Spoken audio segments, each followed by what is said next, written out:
Hi, I'm Tim. Welcome to our channel, and thanks for logging on. If you enjoy these videos, do me a favor and subscribe to our YouTube channel, Watchbox Reviews, right now. I'd really appreciate it, and I update daily. If you like this watch, you can purchase it on our website, thewatchbox.com. Buy, trade, and sell luxury watches, including Grande Complications, on thewatchbox.com. And I guess I've given away the game a bit. We are discussing a Grande Comp today, a true Grande Complication wristwatch. It's the 2012 100-piece limited edition IWC Portuguese Grande Complication reference 3774-01. Massive and immensely complicated. This is a true shock and awe experience on the wrist. Now, the timepiece is 45.1 millimeters across the round of the case. It's also quite thick at 16.8 millimeters thick, and lug to lug it spans 52.8 millimeters. And you're going to find that even though it is a huge watch, it's the curvature of the lugs from side to side that mitigate against fit issues on smaller wrists. I would believe this watch to be compatible with wrists as small as 14.5 centimeters in circumference. It's all down to the shape of the lugs, not necessarily the span across the wrist. This is an awe-inspiring timepiece. Full platinum with a solid case back in platinum and a platinum clasp. A quick history of where this watch came from, the Grande Complication series at IWC. The first IWC Grande Comp wristwatch with the same caliber 79091 debuted in 1990, and it wasn't part of any family or collection. It was a standalone model family. And in 2010, it was incorporated into the Portuguese family. It was felt that it was best suited to the mainstay of IWC's dress watch collection, and this watch was made in 2012 as part of the 2010 to 2014 3774 series. What's the main difference between this and the current 3776? Not much. It really comes down to the geosphere pattern at the center of the dial and a different color to the counterweight of the seconds hand. All of that is basically what changed. Mechanically and dimensionally, substantively, they are the same. Now, the watch has an impressive stance on the wrist, and if you look at it from a distance, it appears natural on a smaller wrist, and it'll be perfectly matched to a big wrist. If you can't get a big enough watch, this is the antidote to your problems. You will note that the strap is more robust than you'll typically find on an IWC. This is an expensive, no expense spared feast for the hand, the wrist, the eyes. Alligator leather on the top, large rectangular scale. Alligator leather on the underside, small round scale. A light contrasting platinum colored gray stitch. It is generously bolstered with a folded edge. You can see that the clasp is full platinum, the better to counterweight the watch, and I cannot imagine receiving anything but a platinum clasp on a platinum watch. IWC obliges. Some companies these days will give you a white gold clasp on a platinum watch. Not acceptable. IWC, Schaffhausen, you're doing things the right way. The case is familiar to anyone who is familiar with the Portuguese line, which is to say, it's essentially an oversized Calatrava. You have blended lugs in Calatrava fashion. You have a sheer side that's always satin finished, polished hoods to the lugs, as well as a concave bezel profile designed to reduce the visual mass somewhat. You'll note satin finish contrasting with the polish of the repeater slide, and there's always a vertical satin finish between the lugs, not the linear satin finish across the case band. This is to better prevent any visible marks if the strap should come in contact. The scuffing top to bottom would look like the pattern that is already grained onto the flank of the case. Now, there are curved spring bars on this strap, which means you can pull them straight down and there's no constraint in the movement of the strap. It doesn't want to flare out. It's not pinned against the case flank.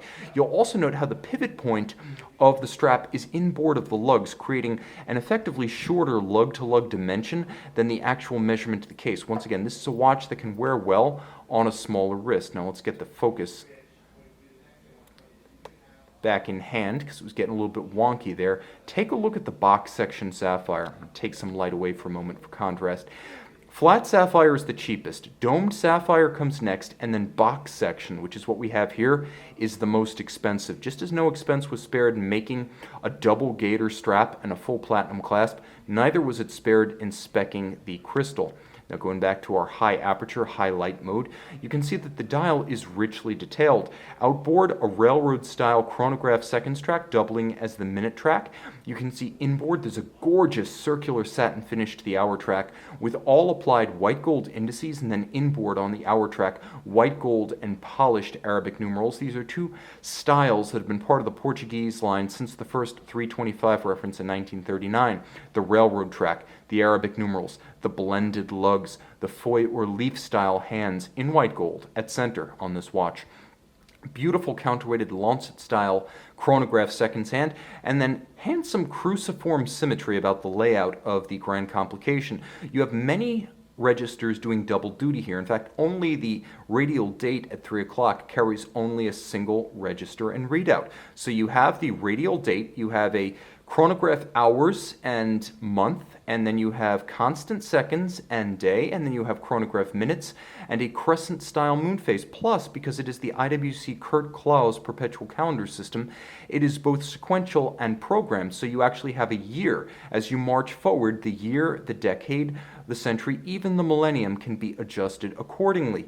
You will note that the indications of the perpetual calendar are all heat-blued hands, distinct from the polished hands for telling time, as well as the chronograph functions. Now, the Kurt Klaus system was designed by IWC watchmaker Kurt Klaus during the 1980s as a fully synchronized, mechanically programmed perpetual calendar, which is to say, in the intermediate position, the crown allows you to set the date which drives the month, the day, even the moon phase, so you never need to look up the current, watch the moon, you never need to look up the current day or date. Just set the date, the moon, the year, the month, the day, all of it moves in sync. If you can set a 3-hand Rolex Datejust, you can set this. It's that easy. Now the chronograph, the minute repeater, and the perpetual calendar comprise a Grande Complication. Most historians of horology will tell you that in the pocket watch era, a Grande Comp was a watch with a chronograph, a perpetual calendar, and a minute repeater. Why not a tourbillon? Because most watchmakers and horological historians believe that a tourbillon is a refinement, not a complication. Like 6-position adjustment or an overcoil hairspring, it's a refinement to keep better time. Refinements are not complications, therefore it's not part of the Grande Complication panoply of mechanisms. Now underneath this caseback, and you can see the watch is 1 of 100 made in platinum for 2012, is the caliber 79091, 657 pieces, 75 jewels. It's based on a chronometer grade 7750 automatic chronograph base. Now don't be deceived, it's not a 7750. Back then IWC would replace effectively everything but the bridges and plates and the spacing of the wheels with its own chronometer grade or better components. On top of that, you have IWC's minute repeater mechanism. On top of that, you have IWC's Kurt Klaus perpetual calendar system. And once again, regulated entirely in-house, you can expect this watch to keep chronometer grade time. Also, the 7750 endows the watch with some significant virtues, such as tank-tough basic architecture, efficient unidirectional winding, the 44-hour power reserve, a 4 Hz beat rate, and hacking seconds. So you can actually stop that constant seconds hand and set the watch to the second, even as it keeps time for intervals as large as centuries and millennia. An extraordinary timepiece in platinum. This is a rare treat for the collector with the taste, the knowledge, and the means. Please, give it a good home on your wrist. Discover this watch's manifold virtues on our website, thewatchbox.com.